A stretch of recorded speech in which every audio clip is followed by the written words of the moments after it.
Pernahkah kalian membayangkan seorang polisi yang seharusnya menegakkan hukum justru merusak rumah tangga orang lain? Bagaimana jika perselingkuhan itu terjadi dengan istri seorang narapidana yang suaminya sedang menjalani hukuman penjara? Dan apa jadinya saat perselingkuhan itu terbongkar hingga menghancurkan dua keluarga sekaligus? Simak kisah nyata berikut ini.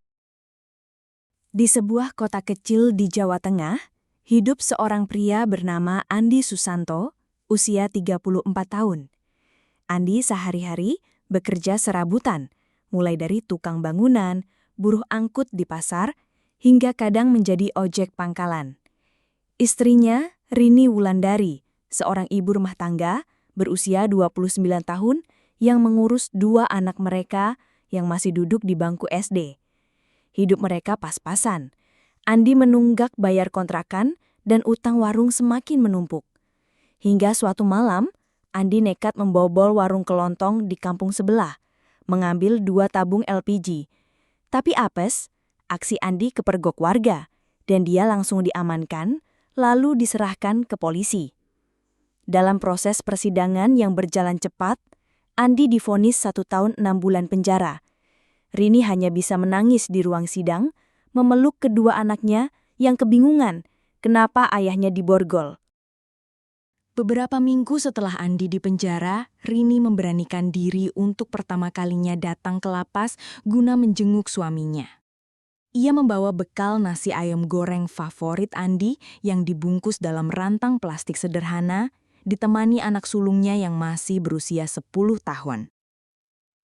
Sesampainya di gerbang lapas, Rini tampak canggung. Ia tidak tahu prosedur, berdiri kikuk sambil terus menggenggam jemari anaknya. Di sanalah Budi Hartono, seorang polisi berusia sekitar 38 tahun yang bertugas sebagai petugas piket penjagaan tahanan pertama kali melihat Rini. Budi langsung memperhatikan Rini. Wajah Rini yang teduh dengan gurat kelelahan, kulit sawo matang yang terpapar matahari karena sering berjalan kaki ke pasar justru menimbulkan rasa simpati dalam diri Budi. Ia mendekat dan bertanya dengan nada ramah. "Ibu mau jenguk siapa? Sudah bawa surat izinnya? Kalau belum, sini saya bantu." Rini mengangguk gugup, kemudian memberikan KTP dan surat kunjungan yang baru ia urus di kantor kelurahan. Budi membantu mengarahkan prosedur, mengisi beberapa berkas, bahkan membawakan rantang bawaan Rini agar diperiksa petugas. Setelah itu setiap pekan Rini rutin datang. Ia datang sendiri atau kadang membawa anaknya. Budi selalu memastikan kalau Rini tidak perlu antre terlalu lama. Kalau biasanya pengunjung harus menunggu giliran, Budi diam-diam menyelipkan nama Rini supaya cepat dipanggil. Awalnya Rini hanya merasa terbantu, tidak berpikir apa-apa. Setiap kali selesai kunjungan, Budi menanyakan, "Gimana Bu, suaminya sehat kan? Jangan sungkan kalau mau nitip obat atau makanan, nanti saya bantu masukin." Rini yang hidup dalam tekanan merasa sangat berterima kasih. Ia sering berkata, "Makasih banget ya Pak Budi, saya sampai bingung harus balas baiknya gimana." Budi hanya tersenyum, menepuk pundaknya pelan sambil berkata, "Nggak usah mikir macem-macem Bu Rini, saya juga punya keluarga. Saya cuma nggak tega lihat ibu repot bolak-balik sendirian." Kalimat itu tampak tulus, tapi dari situlah pintu godaan sebenarnya terbuka. Suatu hari setelah jam kunjungan, hujan deras mengguyur kota. Rini yang tidak membawa payung hanya bisa menunggu di teras lapas. Budi yang melihat itu menawarkan tumpangan. "Ayo Bu, saya antar sampai kontrakan. Nggak usah sungkan, hujannya deras banget. Nggak tega saya lihat ibu sama anaknya kedinginan begini." Rini awalnya ragu, tapi melihat anaknya sudah menggigil kedinginan, ia akhirnya setuju. Sepanjang perjalanan Budi mengobrol ringan, menanyakan soal anak-anak Rini, biaya sekolah, dan keadaan ekonomi mereka. Rini menceritakan semua dengan mata berkaca-kaca. Hatinya remuk tiap kali mengingat Andi di dalam sel. Sejak itu, Budi semakin intens. Ia sering mengirim pesan WhatsApp, menanyakan kabar. Kadang bertanya apakah Rini sudah makan, atau apa anak-anaknya sudah bayar SPP. Budi bahkan pernah diam-diam memberi amplop berisi uang Rp300.000. Katanya buat beli susu anak-anak. Semua itu membuat hati Rini luluh. Ia tidak pernah diperlakukan sebaik itu oleh orang asing. Sementara Budi perlahan mulai menanamkan rasa nyaman dalam diri Rini, meski Rini berusaha mengingkari perasaannya. Hingga akhirnya pada suatu kunjungan saat Rini hendak pulang, Budi berbisik. "Kalau nanti ada apa-apa, telepon saya ya Bu. Jangan sungkan. Saya mau ibu dan anak-anak tetap kuat." Rini mengangguk. Tapi tak sadar, ia sebenarnya mulai menggantungkan rasa aman pada sosok Budi. Budi tahu betul kapan harus bersikap manis dan kapan memberi perhatian lebih. Semua dilakukan perlahan tapi pasti. Dan begitulah awal mula jebakan godaan ini terbentuk. Hari-hari Rini terasa sedikit lebih ringan sejak mengenal Budi. Setiap selesai menjenguk Andi, Budi selalu menyempatkan diri untuk berbasa-basi menanyakan kabar. Kadang-kadang Budi membantu mengangkat barang bawaan Rini yang berisi pakaian bersih dan makanan kesukaan Andi. Budi juga beberapa kali menelepon hanya untuk memastikan Rini sudah tiba di rumah dengan selamat. Pada suatu siang, sepulang dari lapas, Budi tiba-tiba berkata, "Bu, udah makan belum? Saya tahu di rumah pasti ribet. Kenapa nggak makan dulu bareng saya? Ada warung soto enak dekat sini." Rini menolak halus. "Nggak usah Pak, saya pulang aja, takut anak-anak nunggu." Tapi Budi meyakinkan, "Ya bentar aja kok, saya juga lapar. Kasian kalau makan sendirian. Anggap aja traktiran Bapak buat ibu yang sudah repot jenguk suami." Dengan rasa tidak enak hati, Rini akhirnya setuju. Mereka makan soto ayam sederhana di warung pinggir jalan. Budi memerhatikan cara Rini makan yang pelan dan tampak menahan rasa sungkan. Sementara itu, Rini merasa canggung, khawatir kalau nanti orang-orang melihat dan salah paham. Selesai makan, Budi langsung bayar. "Udah, nggak usah mikir macem-macem. Ibu juga harus jaga kesehatan, biar kuat jagain anak-anak." Sejak saat itu, komunikasi mereka makin intens. Hampir setiap malam, Budi mengirim chat. "Udah makan belum, Bu? Kalau sakit, jangan ditahan. Bilang saya ya. Gimana anak-anak? Sehat semua? Kalau nanti mau bayar sekolah, bilang aja, saya bantu." Awalnya Rini merasa segan, tapi rasa terima kasih berubah menjadi keterikatan. Setiap dapat pesan Budi, hatinya berdesir. Ia mulai menunggu-nunggu pesan itu. Bahkan tanpa sadar, senyum-senyum sendiri kalau ada notifikasi WhatsApp dari Budi. Puncaknya ketika suatu hari anak Rini sakit panas. Ia kebingungan mencari pinjaman untuk beli obat. Budi yang mendengar kabar itu langsung datang ke kontrakan Rini malam-malam, mengantarkan obat penurun panas dan satu amplop uang Rp500.000. "Nih Bu, buat jaga-jaga kalau nanti perlu ke dokter. Saya titip ya, anggap aja saudara sendiri." Rini sempat menolak. "Aduh Pak, saya malu banget, nanti saya dicap macam-macam." Tapi Budi menenangkan.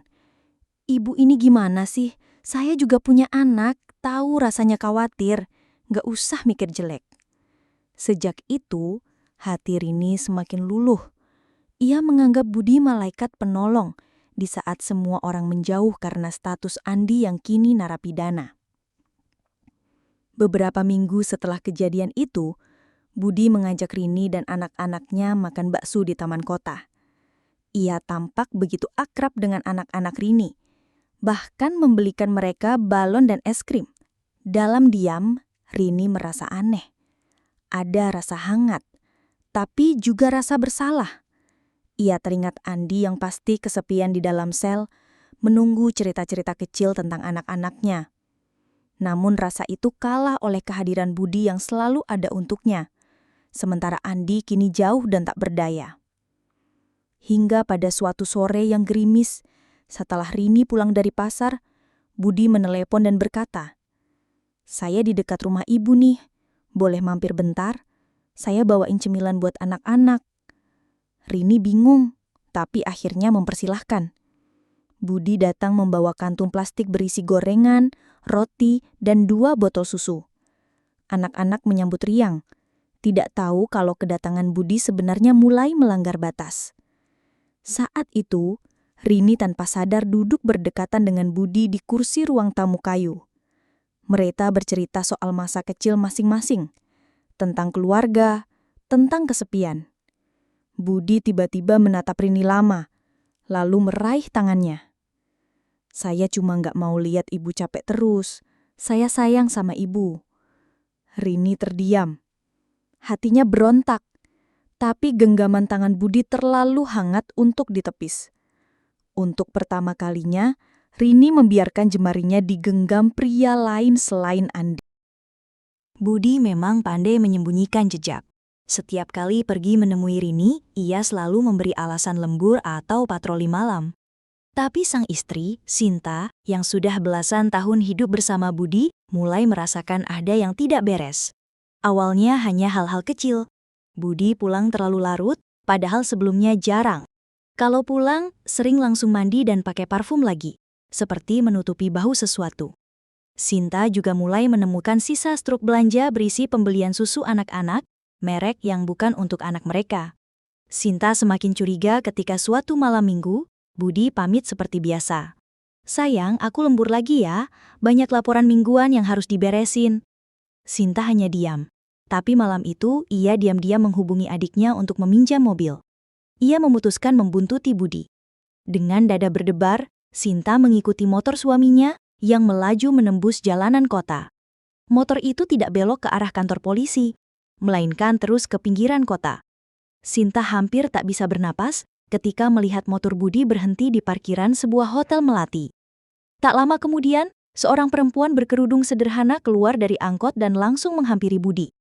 Mereka tampak akrab, bahkan tertawa kecil sebelum masuk ke lobi hotel. Dengan tangan gemetar, Sinta mengangkat ponselnya. Ia mengambil beberapa foto dari kejauhan. Budi menggenggam tangan Rini, menuntunnya masuk hotel. Air mata Sinta jatuh tanpa suara. Hatinya terasa seperti diremas-remas. Ia menunggu di mobil hingga hampir tengah malam. Ketika Budi dan Rini keluar dari hotel, Sinta memotret lagi. Dalam mobilnya, Sinta menjerit tertahan. "Ya Allah, suamiku!" Keesokan harinya, Sinta langsung membawa foto-foto itu ke kantor Propam, Profesi dan Pengamanan Polisi. Sinta tak ingin balas dendam, tapi merasa harga dirinya diinjak terlalu dalam. Ia juga merasa kasihan pada 2 anaknya yang selama ini ditipu oleh sikap manis sang ayah. Badai besar akhirnya datang menjemput kehidupan Budi.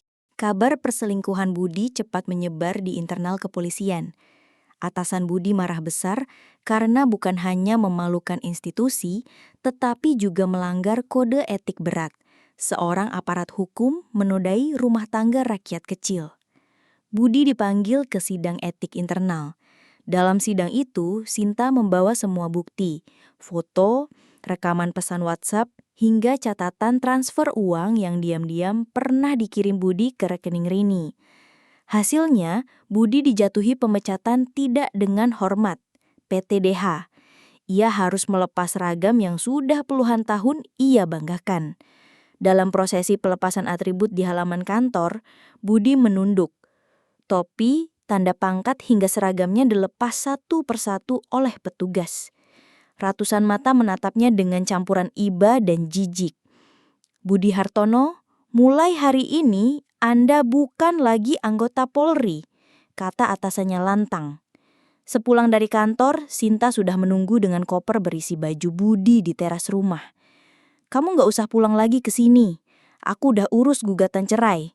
Anak-anak juga udah tahu semua," ujar Sinta dengan suara tegar meski matanya sembab. Budi hanya bisa mematung, melihat 2 anaknya memeluk Sinta sambil menangis. Ia mencoba mendekat, tapi anak-anaknya mundur, takut dan marah. Sementara itu, di penjara, kabar perselingkuhan Rini akhirnya sampai juga ke telinga Andi. Sesama napi sering mengejek. Kasihan Andi, istrinya malah digondol polisi pas dia lagi di dalam sini.